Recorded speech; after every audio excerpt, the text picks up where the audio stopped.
नमस्कार, current news में आपका स्वागत है। मैं हूं अमृत उपाध्याय। सबसे पहले पिछले एक सप्ताह की हेडलाइंस पर डालते हैं नजर।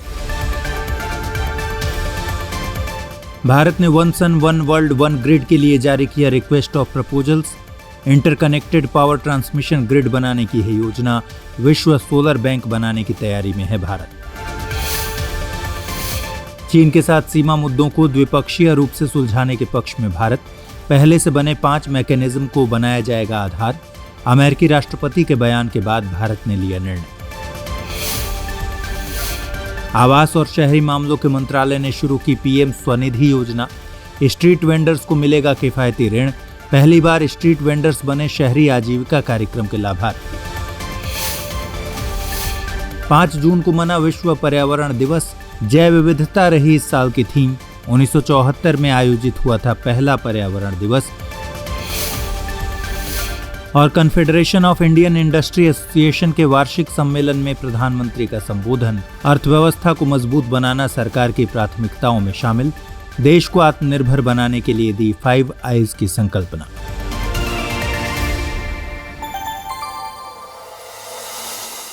तो चलिए खबरों की शुरुआत करते हैं। नवीन एवं नवीकरणीय ऊर्जा मंत्रालय ने OSOWOG यानी one sun one world one grid के लिए RFP यानी रिक्वेस्ट फॉर प्रपोजल्स जारी किया है। इससे इस महत्वाकांक्षी कार्यक्रम को लागू करने के लिए रोड मैप तैयार किया जा सकेगा। भारत सभी देशों में स्वच्छ ऊर्जा की सप्लाई करने के मकसद से एक इंटरकनेक्टेड पावर ट्रांसमिशन ग्रिड की योजना पर काम कर रहा है। OSOWOG के पीछे धारणा यह है कि सूर्य कभी नहीं छिपता।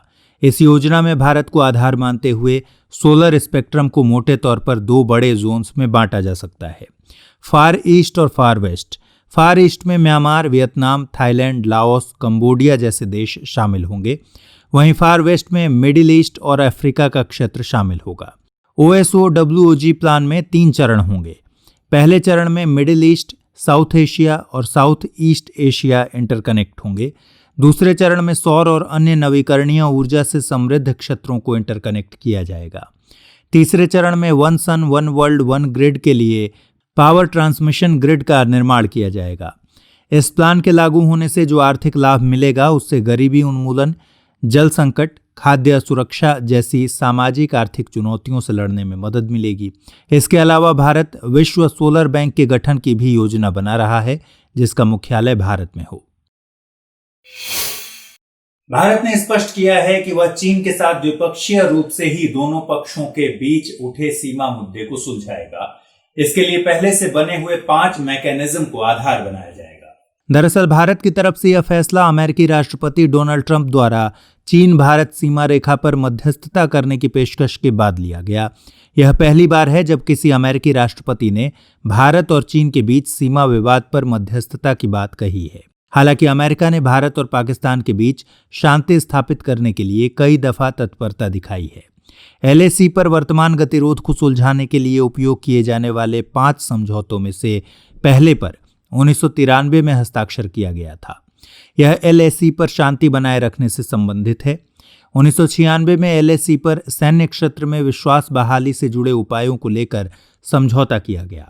बाद में 2005 में LAC पर सैन्य क्षेत्र में विश्वास बहाली से जुड़े उपायों के तौर तरीकों पर दोनों देशों की सहमति से प्रोटोकॉल भी बनाया गया। भारत चीन सीमा मामलों पर परामर्श और समन्वय के लिए एक वर्किंग मैकेनिज्म की व्यवस्था पर 2012 में दोनों देशों के मध्य समझौता किया गया। अंतिम समझौता 2013 के सीमा रक्षा सहयोग से संबंधित है। हाल ही में अमेरिकी राष्ट्रपति डोनाल्ड ट्रंप ने उनकी सरकार द्वारा धुर वामपंथी समूह एंटीफा को आतंकी संगठन के रूप में नामित किए जाने की घोषणा की।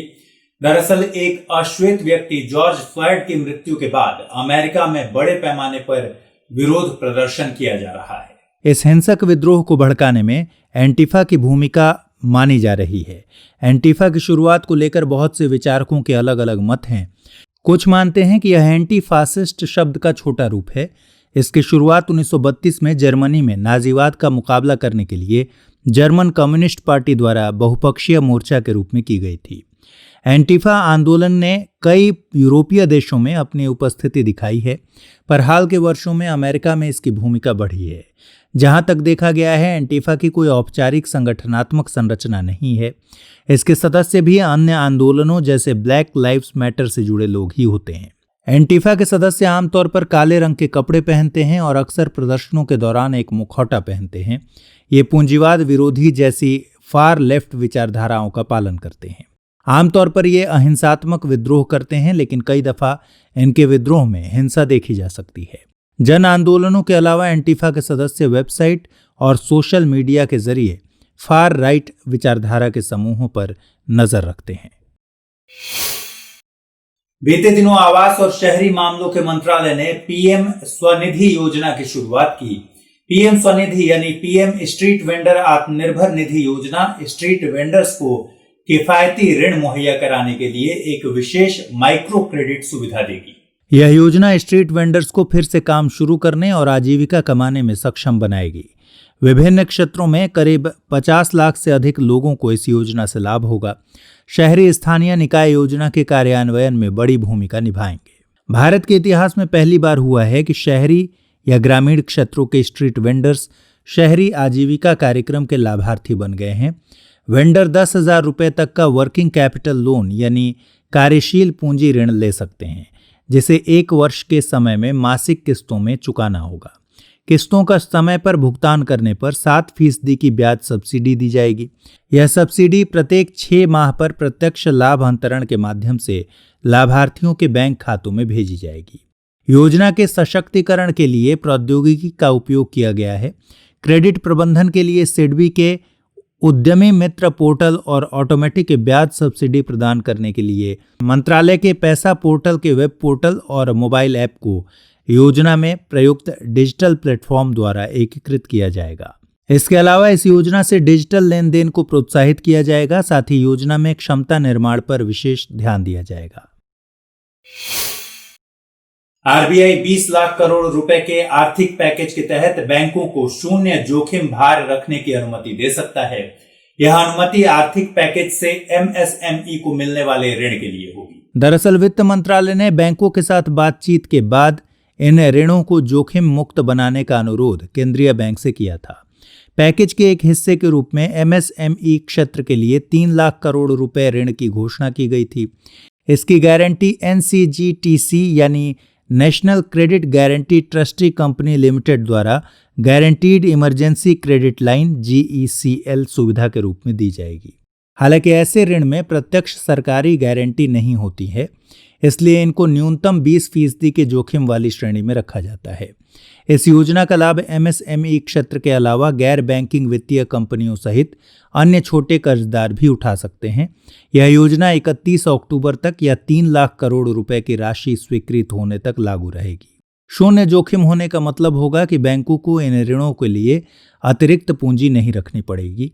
इस कदम का उद्देश्य ऋणदाताओं को ऋण देने के लिए प्रोत्साहित करना है, क्योंकि बैंक जोखिम के कारण ऋण देने में अनिच्छुक हैं। बीते 5 जून को दुनिया भर में विश्व पर्यावरण दिवस मनाया गया। इस साल की थीम बायोडायवर्सिटी यानी जैव विविधता थी। इस साल की मेजबानी लैटिन अमेरिकी देश कोलंबिया ने की थी। जर्मनी सह मेजबान देश था।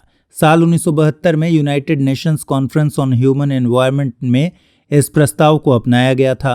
साल 1974 में ओनली वन अर्थ थीम के साथ पहला पर्यावरण दिवस मनाया गया था। भारत ने 2018 में बीट प्लास्टिक पॉल्यूशन थीम के साथ इस दिवस की मेजबानी की थी। इस साल की थीम जैव विविधता वर्तमान में एक बेहद जरूरी मुद्दा है। अमेज़न और ऑस्ट्रेलिया के वनों की आग से लेकर टिड्डी हमला और वैश्विक महामारी कोरोना से प्रकृति ने संदेश दिया है कि इंसान और प्रकृति एक दूसरे पर निर्भर हैं। जैव विविधता पर पहला वैश्विक समझौता CBD यानी कन्वेंशन ऑन बायोलॉजिकल डायवर्सिटी के नाम से हुआ था। साल 1992 में रियो डी जेनेरियो में आयोजित United Nations conference and development में इस समझौते पर हस्ताक्षर हुए थे। CBD के 3 प्रमुख लक्ष्य हैं। पहला जैव विविधता का संरक्षण, दूसरा जैव विविधता के तत्वों का सतत प्रयोग और तीसरा जैव विविधता से होने वाले व्यापारिक लाभों में समुचित और बराबर की साझेदारी। अमेरिका स्थित नेशनल अकेडमी फॉर साइंसेज के मुताबिक वर्तमान में हो रहा 6th मास एक्सटेंशन यानी छठा व्यापक विलोपन मानव सभ्यता के लिए सबसे बड़ा पर्यावरणीय खतरा है। रिसर्च के मुताबिक यह इंसानी कारणों से होने वाला विलोपन है, इसलिए यह जलवायु तबाही से ज्यादा तेज गति से हो रहा है। अनुमान के मुताबिक पृथ्वी पर कभी भी जीवित रही सभी प्रजातियों का आज केवल 2% ही बचा हुआ है। व्यापक विलोपन का मतलब है कि जब पृथ्वी भूविज्ञान के अनुसार बहुत कम समय में अपनी प्रजातियों का 3/4 से भी अधिक हिस्सा खो दे। पृथ्वी के इतिहास में अभी तक ऐसे 5 विलोपन हो चुके हैं। वर्तमान में हो रहे इस विलोपन को एंथ्रोपोसीन एक्सटिंक्शन कहा जा रहा है। एंथ्रोपोसीन युग का अर्थ है जब पृथ्वी पर इंसानी गतिविधियों का प्रभाव अधिक होता है। सेंटर फॉर बायोलॉजिकल डाइवर्सिटी के मुताबिक प्रजातियों के विलुप्त होने से क्रॉप पॉलिनेशन और वाटर प्यूरिफिकेशन पर नकारात्मक प्रभाव पड़ेगा, साथ ही खाद्य श्रृंखला भी प्रभावित होगी।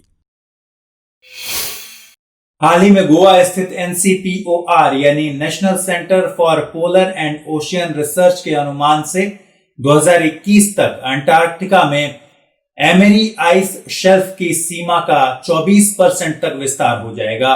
यह वृद्धि 2016 में AIS यानी एमरी आइस शेल्फ की सीमा की तुलना में बताई गई है। NCPOR ने यह अनुमान 16 साल तक उपग्रह द्वारा AIS के लगातार ऑब्जर्वेशन से मिली जानकारी के आधार पर दिया है। वैज्ञानिकों का मानना है कि इस अध्ययन से समुद्र में चल रहे बदलाव और वायुमंडलीय परिवर्तनों को समझने में मदद मिलेगी। समुद्र पर तैरती हुई बर्फ की शीट्स को आइस शेल्फ कहा जाता है। किसी ग्लेशियर की स्थिरता को बनाए रखने में आइस शेल्फ बहुआयामी भूमिका निभाते हैं। ये ग्लेशियर को लैंड मास से जोड़ते हैं। दरअसल ग्लेशियर के संतुलन के लिए आइस शेल्फ का उचित द्रव्यमान, सी स्ट्रेटिफिकेशन और बॉटम वाटर फॉर्मेशन महत्वपूर्ण मानदंड होते हैं। AIS दुनिया के सबसे बड़े ग्लेशियर ड्रेनेज बेसिन्स में से एक है। यह अंटार्कटिका के पूर्वी तट पर 70 डिग्री दक्षिणी अक्षांश और 70 डिग्री पूर्वी देशांतर पर स्थित है। NCPOR भारत की प्रमुख अनुसंधान एवं विकास संस्था है जो ध्रुवीय और दक्षिणी महासागर क्षेत्रों में देश की अनुसंधान गतिविधियों को संचालित करता है। यह भारत सरकार के पृथ्वी विज्ञान मंत्रालय के अंतर्गत काम करता है। बीते दिनों प्रधानमंत्री मोदी ने CII यानी confederation of Indian industry association के वार्षिक सम्मेलन को संबोधित किया। उन्होंने कहा कि कोरोना वायरस से लड़ने के साथ अर्थव्यवस्था को मजबूत बनाना प्राथमिकताओं में शामिल है। कोरोना के चलते अर्थव्यवस्था सुस्त हुई है, लेकिन भारत अपनी समृद्धि को फिर से पालेगा। इस मौके पर उन्होंने देश को आत्मनिर्भर बनाने के लिए 5 आईज की संकल्पना पेश की। इसमें इंटेंट यानी इरादा, इंक्लूजन यानी समावेशन, इन्वेस्टमेंट यानी निवेश, इंफ्रास्ट्रक्चर यानी अवसंरचना और इनोवेशन यानी नवाचार शामिल हैं। आत्मनिर्भर भारत विश्व अर्थव्यवस्था से जुड़ा होगा, लेकिन अपने रणनीतिक क्षेत्रों की जरूरतों के लिए किसी अन्य पर निर्भर नहीं होगा। हमें लोकल सप्लाई चेन को मजबूत करने में निवेश करना होगा, जिससे भारत की दावेदारी ग्लोबल सप्लाई चेन में मजबूत हो सके। ऐसे गैर रणनीतिक क्षेत्र जहां पर निजी क्षेत्र को अनुमति नहीं थी, वे क्षेत्र प्राइवेट प्लेयर्स के लिए खोल दिए गए हैं। इसके अलावा प्राइवेट प्लेयर्स अब रणनीतिक क्षेत्रों मसलन अंतरिक्ष और नाभिकीय ऊर्जा के क्षेत्र में भी अवसर पा सकेंगे। साल 1895 में CII की स्थापना engineering and iron trades association के नाम से हुई थी। 1991 में भारतीय अर्थव्यवस्था का उदारीकरण होने के बाद 1992 में इसका नाम बदलकर confederation of Indian industry association किया गया था। हाल ही में इसने अपनी स्थापना के 125 साल पूरे किए हैं। इन दिनों सरकार अखिल भारतीय न्यायिक सेवा स्थापित करने वाले विधेयक को अंतिम रूप देने की प्रक्रिया में है। मतलब एक परीक्षा के जरिए देश के सभी अधीनस्थ न्यायालयों के लिए अधिकारियों की भर्ती की जाएगी। संघ लोक सेवा आयोग निचली अदालतों के न्यायाधीशों की भर्ती के लिए एक मानकीकृत प्रवेश परीक्षा आयोजित कर सकता है। मौजूदा व्यवस्था के तहत विभिन्न राज्यों में उच्च न्यायालय और राज्य लोक सेवा आयोग ही अधिकारियों की भर्ती के लिए परीक्षा आयोजित करते हैं। भारतीय प्रशासनिक सेवा, भारतीय पुलिस सेवा की तर्ज पर ही अखिल भारतीय न्यायिक सेवा का विचार आज़ादी के तुरंत बाद से ही शुरू हो गया था, लेकिन 1976 में 42वें संविधान संशोधन के माध्यम से AIJS के प्रावधान को संविधान के अनुच्छेद 312 में शामिल किया गया था, पर उस वक्त भी इसके लिए कोई विधेयक नहीं लाया गया।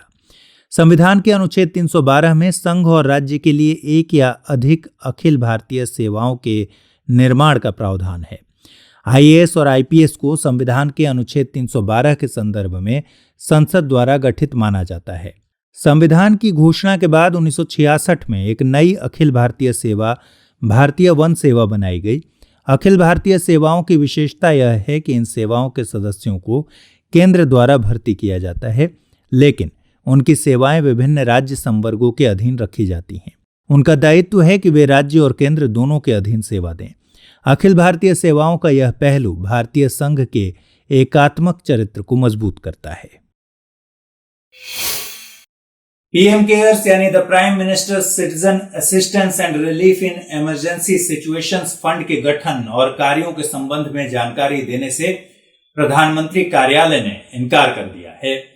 इसके पीछे तर्क यह दिया गया है कि पीएम केयर्स फंड सूचना का अधिकार अधिनियम 2005 के तहत एक पब्लिक अथॉरिटी नहीं है। इस फंड को कोविड-19 महामारी और ऐसी ही कोई अन्य इमरजेंसी के वक्त सहायता मुहैया कराने के लिए बनाया गया था। आरटीआई एक्ट 2005 की धारा 2H में पब्लिक अथॉरिटी को परिभाषित किया गया है, जिसके मुताबिक पब्लिक अथॉरिटी से मतलब संविधान द्वारा या उसके अधीन संसद द्वारा बनाई गई किसी अन्य विधि द्वारा, राज्य विधानमंडल द्वारा बनाई गई किसी अन्य विधि द्वारा, एप्रोप्रिएट गवर्नमेंट यानी समुचित सरकार द्वारा जारी अधिसूचना या आदेश द्वारा गठित या स्थापित किसी प्राधिकरण, निकाय या स्वायत्त संस्था से है। इसके अलावा इसमें कोई ऐसा निकाय जिसका नियंत्रण और स्वामित्व समुचित सरकार के पास हो या उसे समुचित सरकार द्वारा प्रत्यक्ष या अप्रत्यक्ष रूप से वित्त पोषित किया गया हो, और कोई गैर सरकारी संस्थान जो समुचित सरकार द्वारा प्रत्यक्ष या अप्रत्यक्ष रूप से वित्त पोषित हो, वह भी शामिल होते हैं। आपको बता दें कि द हिंदू में छपी खबर के मुताबिक अभी इस बात पर संदेह है कि PMNRF यानी PM national relief fund RTI act के तहत पब्लिक अथॉरिटी में है या नहीं।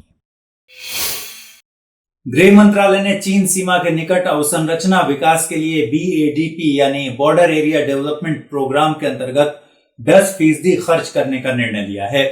इसके तहत केवल लद्दाख, अरुणाचल प्रदेश, हिमाचल प्रदेश, सिक्किम और उत्तराखंड में सीमा अवसंरचना कार्यक्रम चलाए जाएंगे।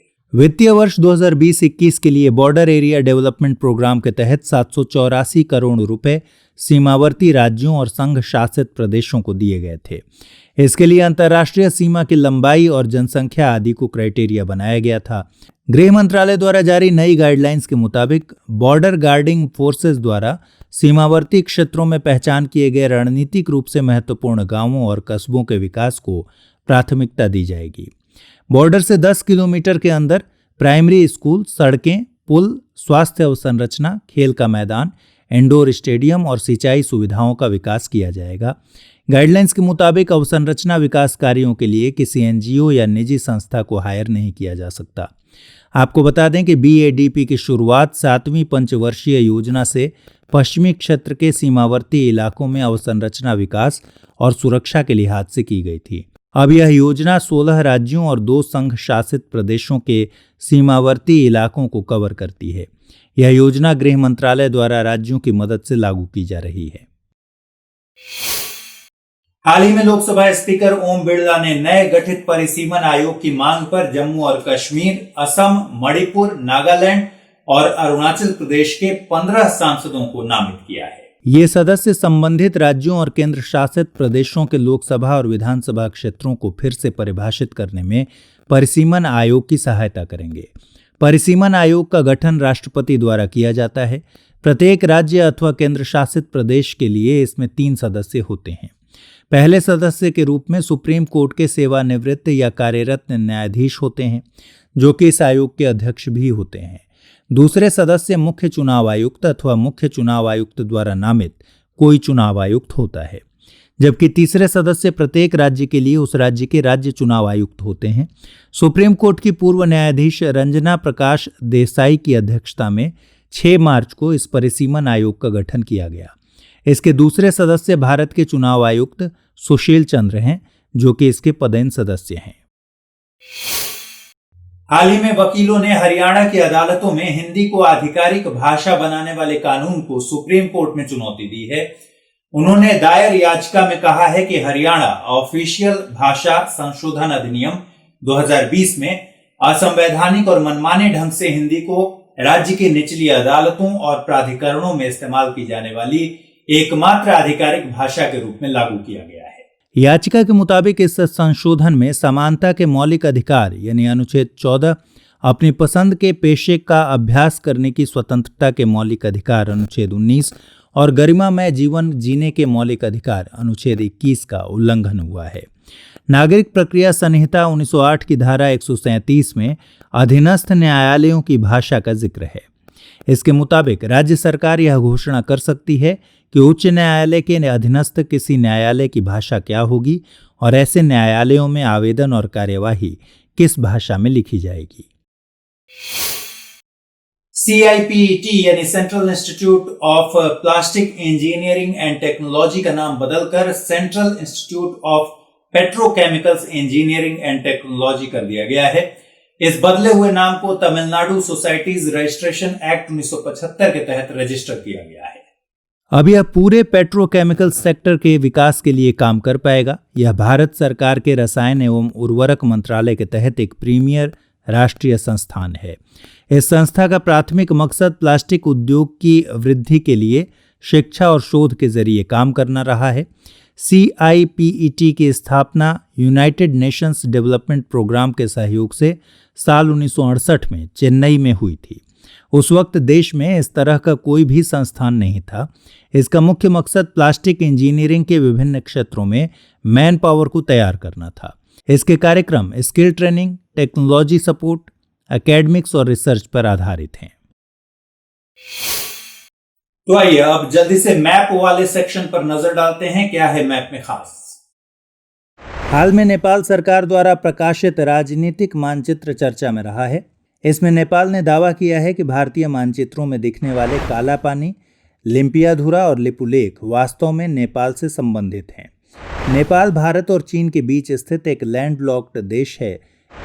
इसकी सीमा भारत के उत्तराखंड, उत्तर प्रदेश, बिहार, पश्चिम बंगाल और सिक्किम से लगती है, जबकि चीन का तिब्बत नेपाल से सीमा साझा करता है। दुनिया की सबसे ऊंची पर्वत चोटी माउंट एवरेस्ट सागरमाथा नेपाल में है। भौगोलिक रूप से नेपाल 3 भागों में बटा है: पर्वतीय क्षेत्र, शिवालिक फुटहिल्स, तराई क्षेत्र। अगर डेमोग्राफी देखें तो वहां की 80% से ज्यादा जनसंख्या हिंदू है। भारत की कुछ प्रमुख नदियों घाघरा, गंडक, कोशी का उद्गम नेपाल से होता है। भारत में नेपाल के लिए आवागमन, नौकरी या बसने से संबंधित विशेष छूट के प्रावधान हैं। नेपाल भारत के साथ सार्क, बिम्स्टेक जैसे क्षेत्रीय ग्रुप में शामिल है।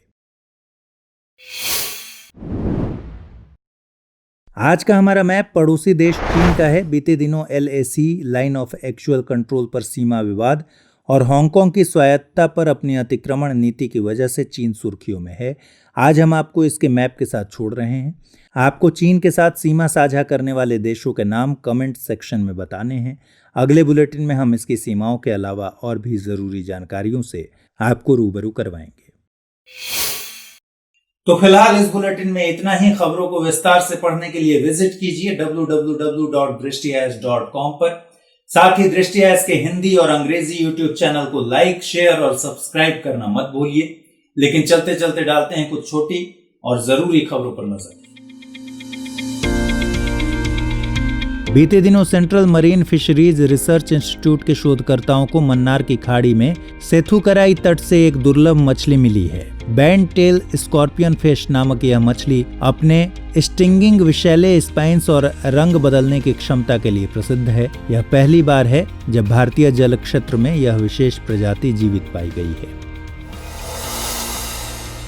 पंजाब और हरियाणा हाई कोर्ट ने फैसला दिया है कि फोन कॉल के दौरान जाति आधारित टिप्पणी अनुसूचित जाति और अनुसूचित जनजाति अत्याचार निवारण अधिनियम 1989 के तहत अपराध नहीं है। दरअसल अधिनियम के तहत किसी भी सार्वजनिक स्थान पर अभियुक्त द्वारा जानबूझकर अनुसूचित जाति या अनुसूचित जनजाति के सदस्य को अपमानित करने के इरादे से टिप्पणी को अपराध के रूप में लिया जाता है। फैसले में कहा गया है कि एक बार जब यह स्वीकार कर लिया जाता है कि मोबाइल फोन पर कथित बातचीत सार्वजनिक रूप से नहीं हुई है और न ही कोई तीसरा पक्ष साक्ष्य के रूप में रहा है, तो जाति सूचक शब्दों का इस्तेमाल सार्वजनिक स्थान पर किया हुआ नहीं माना जा सकता। USTR यानी United State trade representative, Netflix, Airbnb, Uber, LinkedIn और स्पॉटिफाई जैसी अमेरिकी डिजिटल सेवा कंपनियों के ऊपर लगाए गए या विचाराधीन करों की जांच शुरू कर रहा है। जांच में भारत सहित 10 देशों द्वारा अपनाए गए करों को शामिल किया गया है। दरअसल अमेरिकी कानून में धारा 301 के तहत जांच शुरू की जाती है, जिससे पहले ट्रेडिंग साझेदारों के साथ परामर्श करना अनिवार्य है। धारा 301 प्रावधान किसी विदेशी देश द्वारा लिए गए अनुचित या भेदभावपूर्ण कार्रवाई जो कि अमेरिकी वाणिज्य को नकारात्मक रूप से प्रभावित करने वाला हो, उसकी जांच करने और प्रतिक्रिया देने के लिए USTR को व्यापक अधिकार देता है। 1974 में अपनाया गया यह प्रावधान अमेरिकी राष्ट्रपति को विदेशी देशों पर टैरिफ या अन्य प्रतिबंध लगाने की अनुमति देता है। बीते दिनों सुप्रीम कोर्ट ने इंडिया और भारत दो नाम के बदले केवल भारत नाम रखने की एक याचिका पर अपना आदेश दिया। आदेश में कहा गया है कि इस याचिका को रिप्रेजेंटेशन के तौर पर परिवर्तित करके उचित निर्णय के लिए केंद्र सरकार को भेजा जाए। मुख्य न्यायाधीश ने कहा कि भारत और इंडिया दोनों संविधान में दिए गए नाम हैं। इंडिया को पहले से ही संविधान में भारत कहा जाता है। दरअसल यह याचिका संविधान के अनुच्छेद 1 में संशोधन की मांग करती है, जिसमें कहा गया है कि इंडिया, जो कि भारत है, राज्यों का संघ होगा। हालांकि कोर्ट ने 2016 में इसी तरह की एक याचिका को खारिज कर दिया था। उस वक्त तत्कालीन CJI TS ठाकुर ने मौखिक रूप से टिप्पणी की थी कि प्रत्येक भारतीय को अपने देश को भारत या इंडिया किसी भी नाम से पुकारने का अधिकार है। यूनाइटेड किंगडम सरकार संयुक्त राज्य अमेरिका और अन्य प्रमुख लोकतांत्रिक देशों के साथ एक नया गठबंधन बनाना चाहती है ताकि 5G और अन्य टेक्नोलॉजीज को एक दूसरे के साथ साझा किया जा सके और चीन पर यूके की निर्भरता कम हो सके। इसके लिए यूके ने सभी G7 देशों के साथ साथ भारत, ऑस्ट्रेलिया और दक्षिण कोरिया को शामिल करके एक समूह की परिकल्पना की है। वहीं अमेरिकी राष्ट्रपति डोनाल्ड ट्रंप ने भी G7 में भारत, ऑस्ट्रेलिया, दक्षिण कोरिया और रूस जैसी बड़ी विकसित अर्थव्यवस्थाओं को शामिल करके इसे G10 या G11 समूह बनाने की पेशकश की है। वर्तमान में G7 के अंदर America, UK, France, Germany, Italy, Canada और जापान देश आते हैं। जून से NSE और NCDEX द्वारा प्रवर्तित पावर एक्सचेंज इंडिया लिमिटेड यानी PXIL बिजली अनुबंधों में व्यापार के लिए RTM यानी रियल टाइम मार्केट शुरू करेगा। इस कदम से उम्मीद है कि डिस्कॉम के साथ साथ पारंपरिक और नवीकरणीय दोनों ऊर्जा उत्पादक बाजार आधारित प्लेटफॉर्म पर योजनाबद्ध, कुशल और पारदर्शी तरीके से अपनी बिजली की जरूरतों का प्रबंधन करेंगे। PXIL द्वारा प्रदान की गई RTM सुनिश्चित करेगी कि खरीदार और विक्रेता देश भर में कहीं से भी 1 घंटे की पूर्व सूचना के साथ बिजली खरीद या बेच सकेंगे। RTM ट्रेडिंग प्लेटफॉर्म को इसके पोर्टल प्रत्यय के माध्यम से एक्सेस किया जा सकता है। विश्व स्तर पर ऊर्जा एक्सचेंजों का उपयोग उचित मूल्य निर्धारण के रूप में किया जाता है। इसका उपयोग ऊर्जा उत्पादक और उपभोक्ता दोनों करते हैं। चीन की विधायिका ने हांगकांग के लिए विवादास्पद राष्ट्रीय सुरक्षा कानूनों को मंजूरी दे दी है। आलोचकों ने इसे शहर की स्वायत्तता और स्वतंत्रता के लिए किलर ब्लो कहा है। कानून का मकसद पिछले साल से शहर में होने वाले विरोध प्रदर्शनों को बंद करना है। कानून द्वारा अलगाववाद, तोड़फोड़ और आतंकवाद सहित किसी भी कार्य या गतिविधि जो कि चीन की राष्ट्रीय सुरक्षा के लिए खतरा हो, उन पर प्रतिबंध लगाया जा सकेगा। कानून संभवतः चीनी सुरक्षा बलों को हांगकांग शहर में काम करने की अनुमति देगा। चीन के रक्षा मंत्रालय ने कहा है कि चीनी नौसेना का एकमात्र पूरी तरह से स्वदेश निर्मित विमान वाहक हथियारों और उपकरणों का परीक्षण करने और चालक दल के प्रशिक्षण की क्षमता बढ़ाने के लिए समुद्री परीक्षण कर रहा है। चीन के राष्ट्रपति शी जिनपिंग द्वारा पिछले साल ही द शेंडोंग नाम के इस विमान वाहक को कमीशन किया गया था। इसे चीन की क्षत्रिय नौसैनिक शक्ति के रूप में अपनी साख मजबूत करने के एक कदम के रूप में देखा गया। हालांकि इसे अमेरिका और अन्य देशों के साथ व्यापार को लेकर तनाव, ताइवान और दक्षिण चीन सागर पर तनाव के समय में तैनात किया गया है। CSIR प्रयोगशालाओं के वैज्ञानिकों ने कोरोना वायरस के एक नए प्रकार की पहचान की है जो शायद भारत में दूसरा सबसे अधिक प्रीवेलेंट है। इसमें विश्व स्तर पर 3.5% जीनोम शामिल हो सकते हैं। भारत में सबसे प्रमुख कोरोना वायरस क्लेड A2A है।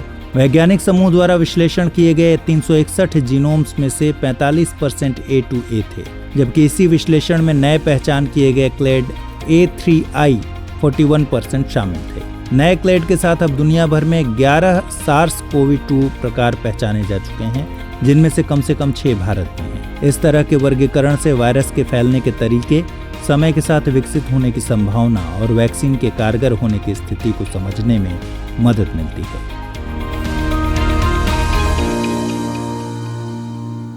हमारी टीम कोशिश करती है कि आपको दी गई खबरों में एक भी गलती ना हो, लेकिन यदि किसी सोर्स या ह्यूमन एरर की वजह से ऐसी गलती हो जाती है तो इस वीडियो के कमेंट बॉक्स में उस गलती को सुधार कर पिन कर दिया जाता है और यह आपको कमेंट बॉक्स में सबसे ऊपर दिखाई देता है।